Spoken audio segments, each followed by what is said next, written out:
See, these car manufacturers try to make it virtually impossible for you to do any kind of maintenance on your vehicle yourself. Not because you can't, not because you shouldn't, but because they want to make money. So I make it a point to teach my children how to do everything that I know how to do. And even if I don't know how to do it, we're going to figure it out together.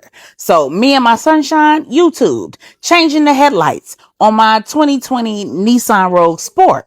And 2 videos later, we was pros. So you're going to need a picker tool or some type of flat wrench to be able to pop these little doodads right here out. And you're going to make sure that you're wearing some gloves, either some rubber ones or work gloves like these ones right here. Because the last thing you want to do is hit your hand, pinch your finger, because then you're going to be mad and wish that you just went to the dealership. And then you're going to sit them to the side to make sure you don't lose them. Please don't drop them inside the hood of the car.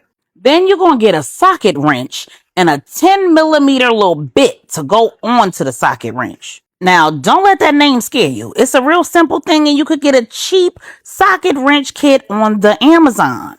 Okay, now don't let the socket wrench scare you. In order to attach the socket, you need to push this little button right here while you press the socket up against the wrench. In order to use the wrench to loosen a bolt, you need to put the little black thing right here to the left, because lefty loosey.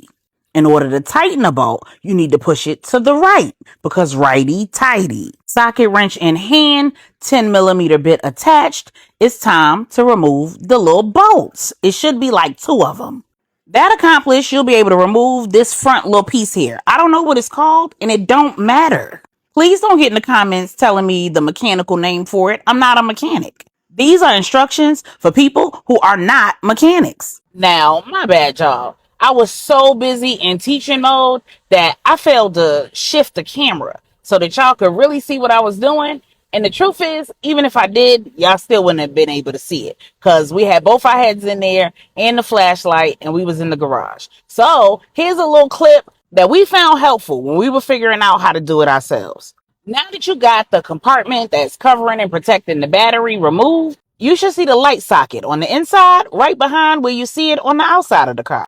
The space is still going to be tight, but you should be able to get at least one hand in there. Grab this black part, turn it counterclockwise 90 degrees, and the bulb and the whole assembly is going to come out. Then you're going to squeeze the little clip that's right underneath the bulb and pull the bulb out at the same time. Now, this man is dead wrong. You never ever touch the bulb with your bare hands. 1, it could break. And 2, you can kill the new one before you even get it in place. So always use your gloves. See the part he touching right now? That's the clip. The clip you need to press to get the bulb out. To put the new bulb in, make sure you have gloves on and line this little tab up with the clip. Push the bulb in until you feel it click into place. Insert the bulb and the assembly back into the hole. When it's all the way in, turn it 90 degrees to lock it in place. Like this. And before you put all the doodads back on, make sure the light working. And we got magic. Voila! Anytime a bulb blows and I have to change one, I always change the other one, because it's going to go soon too. So we went ahead and put those 2 pieces back on. And since my sunshine held the light for me, it was my turn to hold the light for him, while he used the socket wrench to put those bolts back in. And then we went ahead and did the other side. Initially, I planned to let him do it by himself, but the space was way too small for his big old hands. That boy over 6 feet tall now. 15 years old. Now, to do that side, we didn't have to take anything apart. And despite the small space, it was still easy peasy. And just like the other side, before we closed the hood, we made sure that light was working. If you got any questions, drop them in the comments.